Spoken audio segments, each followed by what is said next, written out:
So when I set up with Uttam the laboratory for making pouch cells at IIT Bombay, and this was in 2014, 2015.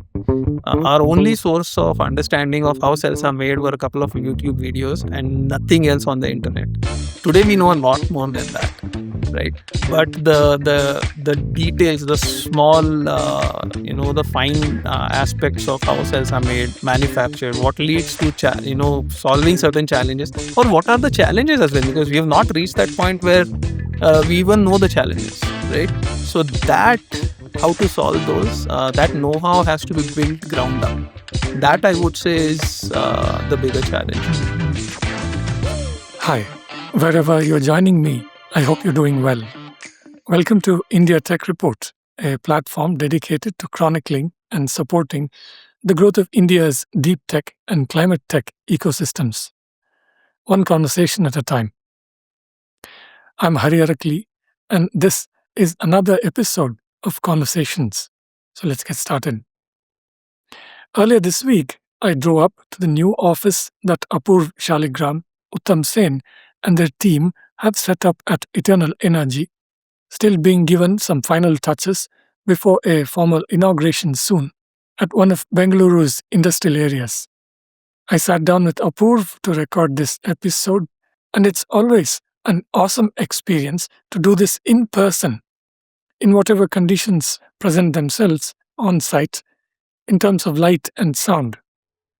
I did carry 2 Neewer panels and my DJI wireless mics, and we used them, and more on that in a separate post. I've had the privilege of being acquainted with this deep tech entrepreneur duo, IIT Bombay alumni, almost from the time they set up e-TRNL, and in one early conversation a few years ago, they had tried to help me understand the innovative battery and cell design architectures they had in mind. This week, we caught up in the context of their recent announcement of having raised 27.4 crore rupees in seed funding, which is about $3 million, led by IIN Group, with Navam Capital and existing investors Speciale Invest, Mycelio, and others also joining in. We also spoke about the funding experience, what's changed, what worked, best practices, and so on. Apoorv also spoke about how the government is catalyzing a deep tech discourse in the country.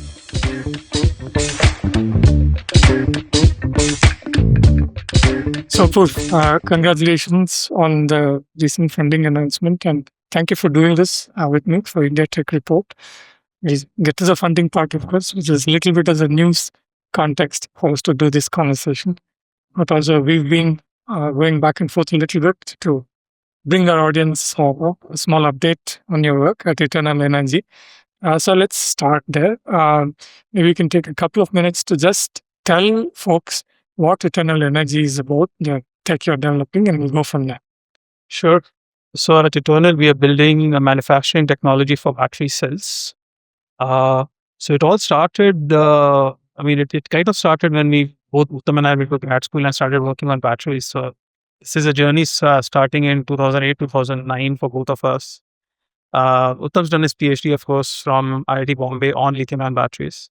So I did my master's from Michigan State University, where I was introduced to lithium-ion batteries, and that's kind of where it started. I came back to India in 2011. The idea was, electrification is the next big thing. India is going to need electric vehicles. India is going to go for an energy transition to renewables. We're going to need energy storage, and we need our battery technology. So, that's actually where it started. Of course, came back to India, had no idea about, how to start up. And the experiences that came along after that were kind of helping understand, what needs to be done before we can actually successfully create a business out of this, right? So, the whole core idea was India needs batteries. Right? That's the big overlying picture. But in that, there are multiple aspects to it. On one side, we need better batteries. Of course, we have battery technology today. But it kind of fulfills most of the needs, the necessities, but definitely not the wants, not yet, right? We have electric vehicles which charge in 40 minutes, 50 minutes, 1 hour. Are we happy with that? Probably not. Would I want to wait for an hour at a charging station on a highway? No.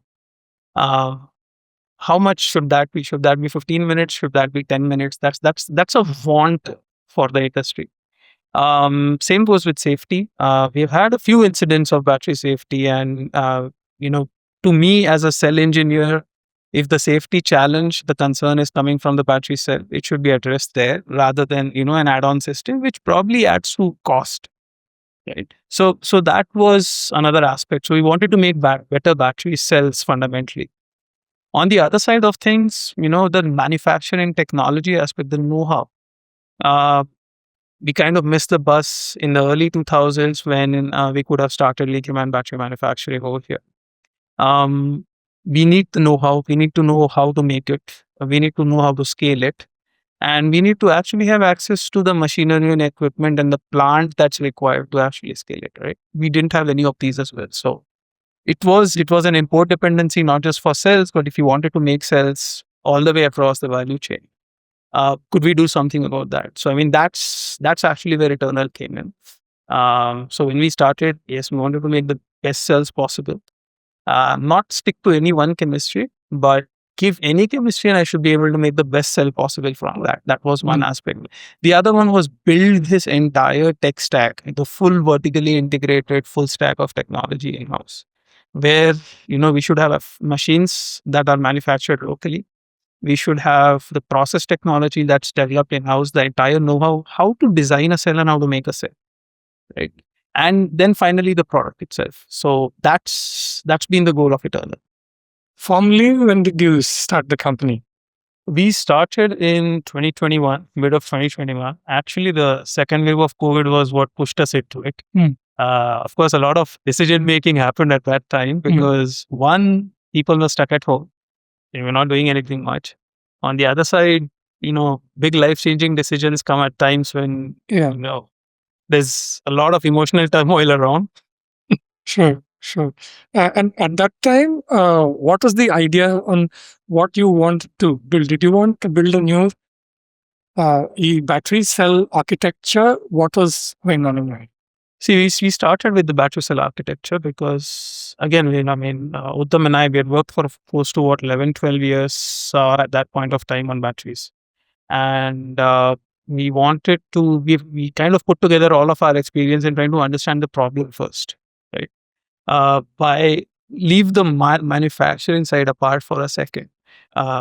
Just safety, fast charging, long life, and light batteries at the same time is something that most of the times you won't actually have an intersection, right? And we need to have one solution to do this, and that's where we realize that the cell architecture is a better way of tackling the problem rather than chemistry, because every time you change chemistry, it comes with a trade-off. You improve on one aspect, and there's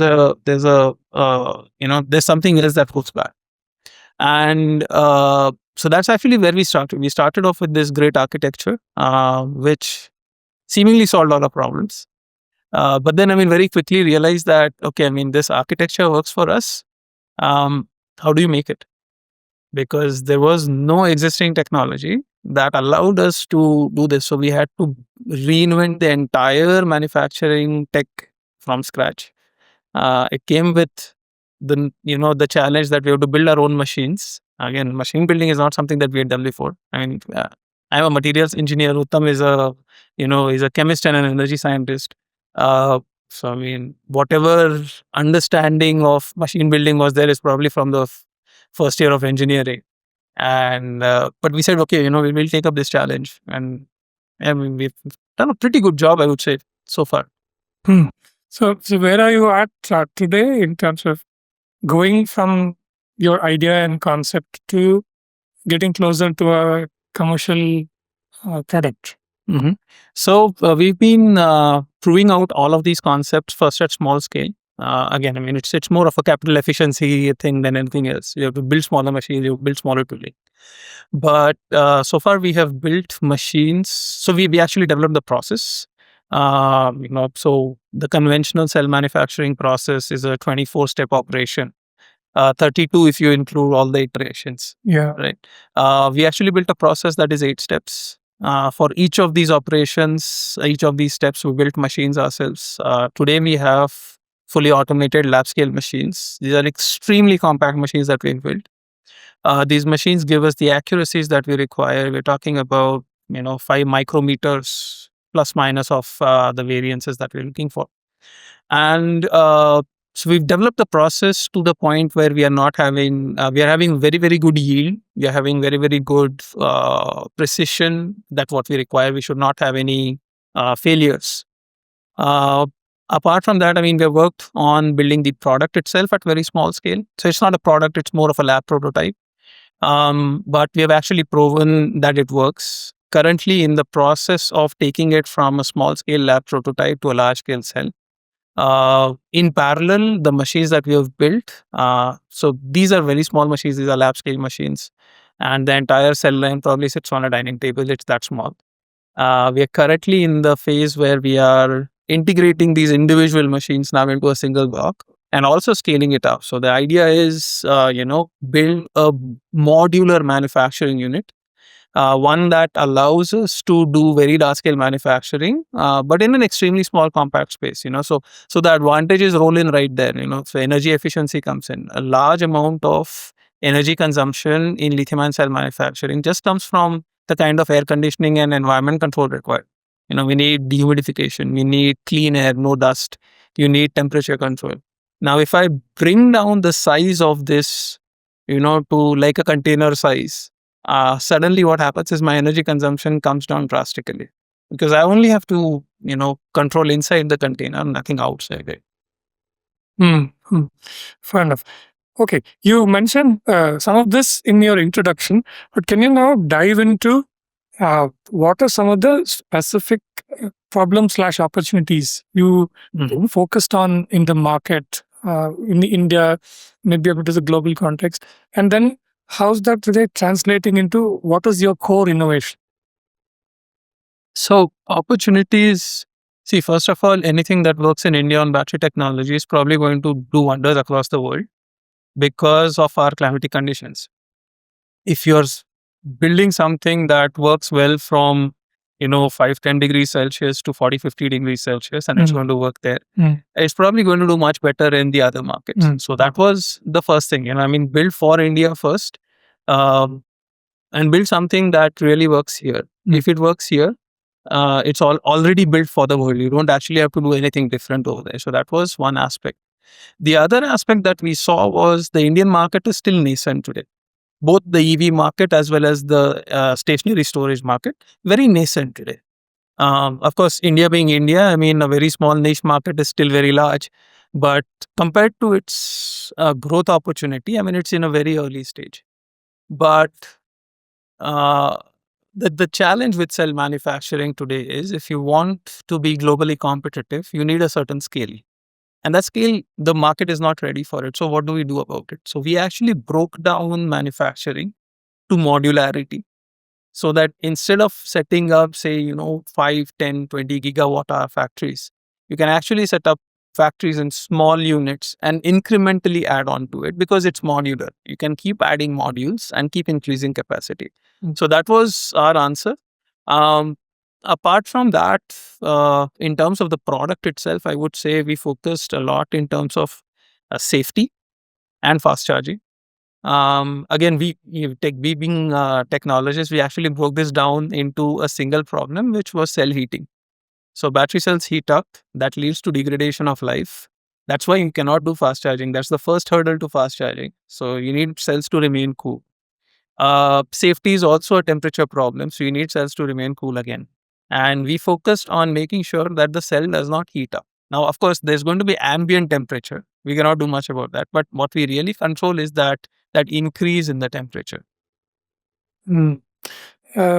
You also coined an acronym to talk about the architecture in 3D. Yes. Can you walk us through what this is about? Yes, yes. So 3DA stands for three-dimensional electrode architectures. Now, conventional battery cells, whether it is in a pouch format that goes into a mobile phones, whether it is in a cylindrical cell format that's going into most electric vehicles, or the larger prismatic forms. If we cut them open, inside what we find is electrodes which are very thin layers, and the layers are either stacked up or wound up. Right now, this layer is a 2D architecture, and that's where we found out was the source of heat. If my the way I'm designing a cell is leading to heating, I'm not solving the problem by changing my chemistry, right? If I can change the design, my change in chemistry is going to have an exponential effect, right? So what we focused on is going from the 2D layered design to a true 3D design, which is based on a honeycomb and pin architecture, which is interlocked, right? So what this does is it completely changes the way current flows inside the battery cell. It leads to a fundamental reduction in the resistance of the cell and hence less heat. So in the end product, when it's in the market, what are some of the benefits you think will come to the users? Safety primarily. So we have made a design change which fundamentally makes it super resilient to thermal runways, right? The reason why we are so afraid of battery safety is because once started, a battery fire just cascades across the entire pack and you cannot stop it. Uh, I mean, come to think of it, right? We have been exploding fuels in our engines for over 100 years and we have never bothered about it in terms of safety. But here's a battery which has no moving parts and suddenly we are so afraid of fires. The reason is if it starts, it's going to go through the entire pack and it does not give you time to, save yourself. So what we did is one is made a fundamental change in the design, one that makes sure that even if a fire starts because of some external factor, if there's a car crash, let's say, I cannot design a cell for car crashes, right? But I have to make sure that post the fire starting, it should not cascade across, right? So that's what we focused on. So safety is one major aspect. Thermals. So this is not for end consumers per se, but for EV manufacturers and designers, that if the battery is not going to heat up, it makes your life a lot easier, right? Also unlocks fast charging. Of course, it needs fast charging infrastructure. It needs the other hardware in the vehicle. But now the cell is fundamentally capable of accepting fast charge, which means that the others, the technologies are available over there. But we cannot put it to use because the current batteries cannot be charged fast, or you have to additionally cool systems, right? So additional cooling, there's a lot of engineering complexity. There is cost that is added. There is even failure modes that are introduced because now you have an additional system on top of it, right? Anything that has, say, a motor or some electrical unit coming in always adds to that chance of failure. So that gets removed. So you have a lighter battery. You have a safer battery, one that unlocks faster charging, and that will last longer, right? So those are the advantages we look at. You mentioned prismatic batteries. I mean, for a general audience, just give us a layperson's idea of what that is. So a cell that looks like this in shape and size. So traditionally we have had prismatic batteries. Of course, we are also working on a different prismatic architecture, right? So this is what it looks like. Typically, you have a positive and a negative terminal on top of it, and that's where you make your connections. What we've done, and we've recently been granted a patent for this, so we came up with this architecture where these two big large faces become my terminals, and that's where I draw my current from. So that's actually where the current spreads over large areas, and that's also one of the reasons why the resistance comes down. And the reason it's called prismatic is for what? So I mean, it's a prism is a shape where you take any one shape and you extend it along an axis. So typically when we think of prisms, we think of triangles. But I mean, it's any rectangular block is still a prism. That's actually where the name comes. Oh, okay. Very interesting. All right. Briefly, I mean, I know it's a whole conversation in itself, but very briefly, in the type of technology that you're developing, what would you say is the sort of global state of the art? So global state of the art, battery cells have been getting manufactured with the same process for the last 30 years. And that's a process that has come from a previous generation of product, which was anything that used magnetic tapes. So whether it was your previous generation of cameras having rolls, whether it was your audio and video cassettes, which have become non-existent today, but they had this tape, so the tape used to be coated. That same technology has been going on into cell manufacturing, where we have coated electrodes on that. And that same thing has been, incrementally improving. Of course, I mean, there is a huge amount of improvement that has happened over the past 30 years. But it has been incremental changes based on the same technology. And that is still state of the art because, I mean, of course, it has scaled up to such a point that, why would you reinvent the wheel? Except when you need to reinvent the wheel because it is not suitable for a particular application. Right? What worked really well for cameras and mobile phones and tablets and laptops need not necessarily work for electric vehicles. When we are talking of very large batteries, we are talking of very high power outputs, and we are talking of really fast charging. Okay. So from this point onwards, give us a sense of your commercialization roadmap. Sure. So currently, as I said, we are working on the first product. We would be working with potential customers, testing it out, validating it out, because I mean, I can do so much of testing in the lab, but I also need to test it out in real conditions before it goes in. First as a cell, but also as battery packs, right? Because that's actually where the application lies. In parallel, what we focus on is getting this technology ready for manufacturing at scale. So there are so many different things that go in. You have to test for quality. You have to test for repeatability. It's a whole different thing when you're making 20 cells a day in the lab, and versus you're making, say, like a few lakh cells in the factory. Am I getting the same exact consistency all the way through? So that's what we focus on. And apart from that, I mean, the operations, understanding what challenges go into setting up factories. What sort of challenges do we have in supply chains? Again, I mean, we need to have very robust, reliable supply chains at times like these where, the global scenarios is very difficult to predict what happens 3 months from now. Yeah. So we focus on all of that. The idea is by early mid 2027, we should hit pilot manufacturing. So this would be somewhere around 250 megawatt hours a year capacity. Again, so this is the modular aspect coming in, and over time we would expand first to 2 gigawatt hours in modules, and then further based on how the demand grows up in the market today. Um, again, from part of a general audience, I just want a little bit more clarity, and for myself as well. What you're developing is not just a battery, right? It's the cell chemistry itself, and you're going to make battery packs, or you're going to make cells as well as battery packs. So we will be making cells. So we are doing everything other than cell chemistry. So cell chemistry is something that we do not work on because, quite frankly, I mean, there are thousands of people working on that, and people have a lot more experience. Already scale has been built up, and we believe that that even the existing technology is quite mature. We are just not making good use of it. So we focus on what is the way we can actually pull most from the existing chemistries first, and then focus on the newer chemistries that come up, because that's going to add to our bonus. It's a multiplier effect that comes in.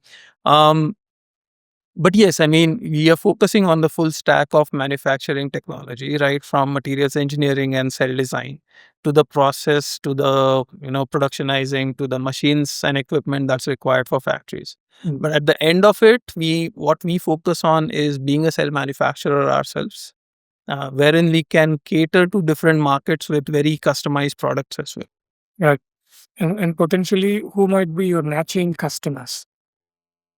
Well, I mean, the short answer to that is pretty much everyone who is importing a cell today. But we look at two early customer bases. One is on the EV side of it, where we are looking at 2-wheelers and 3-wheelers, because they are smaller battery packs. They are more easier to design for first, as well as for the stationary storage application. Again, looking at the smaller side of things, like home power wall kind of applications. Okay. Can you talk a bit about challenges that still exist, including challenges in the way of much faster adoption in India. See, I mean, adoption in India, there are two aspects to it. One, I mean, and this does not have to do with electric vehicles as such. I mean, this is across the board, across the market. Um, Adoption is always driven by convenience, Mm. right? If I'm replacing an incumbent category, I need to offer more convenience. Of course, electric vehicles are offering better in terms of economics now, So, I mean, like you save on petrol is getting more expensive and all of it. But I also need to give convenience. So one aspect is on the faster charging front. You know, can this happen faster? Now, if these days we're talking about mobile phones, you can charge in 15 minutes and you have a full charge ready and you can go anywhere. So you actually are not limited by, how long does my battery last anymore. You find a plug somewhere for 15 minutes, you're through. But the same is not true with electric vehicles. Of course, the same is not true with these two are not comparable because on one hand you look at one category where the life of the phone is maybe 2 years now, right? We change it every 2 years. We do not expect it. We cannot do the same for vehicles. We're not going to change vehicles every 2 years. The battery is too expensive a component in the vehicle to be changed every 2 years. So that is one place which is a limiter. We need faster charging. Um, Safety is something that's ingrained into people's mind because of these very disturbing videos that we see of batteries catching fire, right? Uh, it is definitely a hindrance to adoption. So we need to have technology across the board which is safer, right? If just one brand or two brands in the market have safe technology but others don't, it's going to have add to market share for those two players but not across the board adoption, right? So I need technology that's standardized. The baseline has to be lifted to make sure that it is safe. These two, I believe, are you know the real pushers for adoption. Hmm. Okay. And for you, as a sort of a deep tech company, doing pretty much everything out of India, uh, everything from your supply chain to what you might need to import to now, while there is a lot more awareness, very good intentions from the government side, and the money now to back it up, but still there are procedural issues and which are ongoing and then I guess improve. But overall, as a startup, what are some challenges that are still there for you? See, when to be honest, I've seen this journey for the past 15 years almost in India. Mm. Things are much better today than what they used to be. Much, much better. It's not even a comparison. But of course, there are certain challenges. I mean, in terms of imports, now we are trying to replace everything we can, right? But there's a limit to how many things we try to replace. There are certain things, if they are possible, we just get them. As I said again, I mean, from a materials point of view, we made a conscious choice not to get into materials development. Right. So what we focus on is working with players in India who are looking to get into the material space, battery material space. There are a few companies getting into the battery cathode and anode space in the electrolyte space. So we are already working with them. There are certain equipments we do have to import because again, I mean, it goes beyond our core to actually start developing every piece of machinery. It also slows us down. So I mean, that's the one thing we don't want, right? So we always have to make this trade-off between, do I create this value for import independence versus do I save some time by just importing this particular set of it once at least. I mean, next time selling. So that's always a trade-off. But I would say like a bigger challenge for us is the lack of know-how. Um, Again, I mean, there are people who are willing to come back to India these days. So, I mean, that will get solved that way. But inherent lack of know-how is a kind of a challenge. That is something that has to be developed. Again, as I said, the scenario 15 years ago versus today is very different. When I set up with Uttam the laboratory for making pouch cells at IIT Bombay, and this was in 2014, 2015. Our only source of understanding of how cells are made were a couple of YouTube videos and nothing else on the internet. Today, we know a lot more than that, right? but the details, the small the fine aspects of how cells are made, manufactured, what leads to solving certain challenges, or what are the challenges as well, because we have not reached that point where we even know the challenges, right? So that, how to solve those, that know-how has to be built ground up.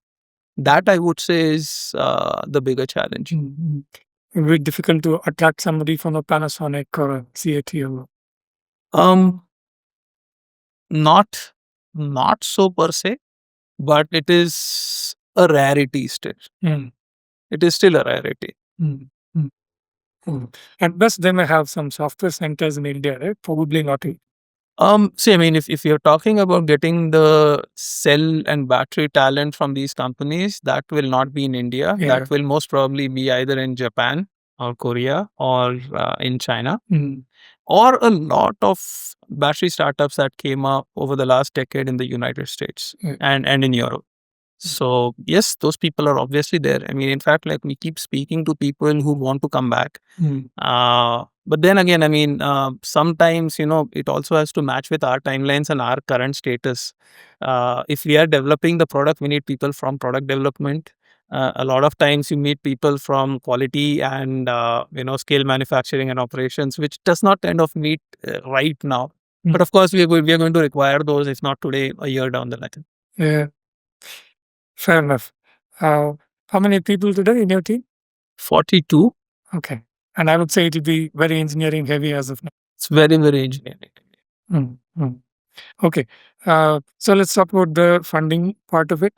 Give us a quick update on how much funding, lead investors, how it will help you.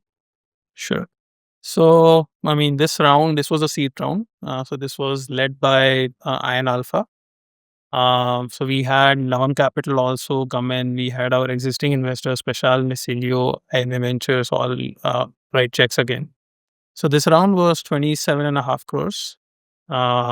So primary focus of this round is to make sure that we get from the lab stage to the final product stage, validated product stage, scaled up technology front, so that we have demonstrated scale up, we have validated scale up. It's still not a factory yet, but it is as close as you can get to the factory stage. So that's the objective of this: get the product, get manufacturability proven, and readiness to set up factories in every sense of the word. Mm. So, in terms of some quick top of the mind takeaways from your funding experience for other aspiring deep tech founders in India, uh, has the process overall become easier and quicker? Um, so our first round was in 2022. And we set up the company in 2021. Round was in 2022. If I look at the last 5 years, yes, definitely there is a lot of improvement.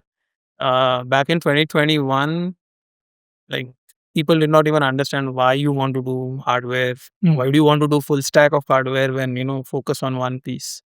Slowly things have changed. Now people do understand a lot more about tech as well. What are the challenges? What are the problems to solve for? So that way things have improved. Again, I mean, there are times when the economic cycles are up and down. Last year was a little harder, thanks to a lot of turbulence that happened across the globe. Right. But people do understand things now. Now, what really, I mean, if for other deep tech startups who are also looking at the fundraise journey, um, what really needs to stand out is the problem that we're trying to solve and why it is important, and how do we see our journey in terms of de-risking. Because deep tech inherently comes with a lot of risks. It comes on risks on the product, it comes on risk on the technology, it comes on risk on the science before that as well.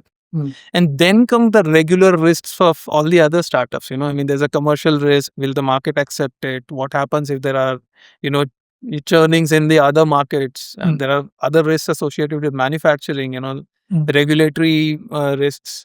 What happens if you do not have a certain,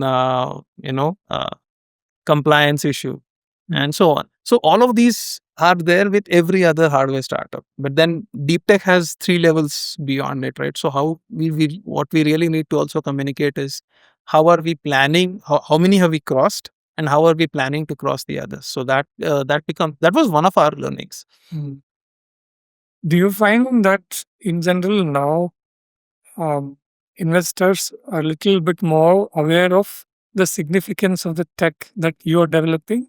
Yes, yes. Also in general, actually, I mean, the entire deep tech stage, right? To be honest, 1.5 year ago, if you were talking deep tech, most people would be like, why is this important? Why do we need to do this? Uh, okay, it's important, but like did not understand the significance or the journey along the way. I mean, most people used to actually think of it in terms of, I mean, yes, I mean, there is, okay, you have a technology, it will be converted into a product, into a market, right? That journey itself has a lot of hard challenges, was kind of missed. That is definitely not the case now. I mean, that's definitely changing over the last 1 year. The overall discourse on deep tech has changed. Also has something to do with the fact that the government has actually pushed that discourse that we need deep tech, not just through words but through a lot of actions as well, right? So today, if you look at the government's action, it's definitely pushing for, we want hard technologies in India, we want the core technologies coming up, and tomorrow's technologies, not yesterday's technologies. So that's one major shift that has happened, which has led to people saying, okay, we need this. And we need to build this in India. We need to build this in India, for India, and then for the world. Okay. In terms of, again, whatever sort of top of the mind recall through this funding experience, any takeaways for other aspiring founders in terms of what worked for you as best practices?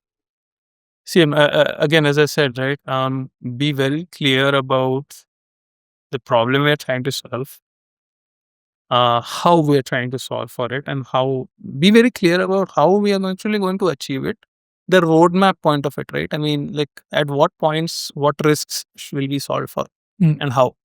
Because a lot of times when the risks are not conveyed properly, it can lead to one of the two things. One, it leads to wrong assumptions and wrong expectations. Or on the other side, if the person actually knows that these risks exist, but they have not been communicated, it can lead to the founder being looked at as in, isko pata nahi hai. Right? You're saying that manufacturing is so easy that I'll build a product and I'll go to manufacturing. You actually do not understand the hoops you have to cross through to actually get to that point. So sometimes, I mean, we have to set the expectations right also. But we should be clear about it. We should understand, okay, I mean, I need to do this, I need to do this, I need to do this. So for example, if I'm saying today that, we are building a first product, the product will be ready, say 6 months or 8 months from now, right? I should not set the expectation saying, okay, the product is going to be ready 8 months from now. It will go into the market, another 2 months later, we'll set up a factory and we'll set it up. No, there is these steps in between. I have to make sure that the product is manufacturable. I have to make sure that I can scale it up and still achieve the right consistency. Also have to understand, so coming from a battery field, in the last 1 year, we have seen a lot of failures across the globe. Also need to understand, why they failed, because that's a question that definitely comes to us, someone who raised billions of dollars failed. Why would you succeed? And we need to understand from their failures what the reasons were and how we are going to chart our way around it. Some factors may be in our control, some factors may not be in our control. That will always be true. But whatever is in our control, we should have a good, clear roadmap as to these are all the things, these are all the mitigation plans that we have, the contingencies that we have. That's it for today. You can find the links to Apoorv's bio and e-TRNL's website in the show notes, wherever you get your podcasts. To support my work, please subscribe to my posts at indiatechreport.in. I'm Hari Arakli. Thank you for joining.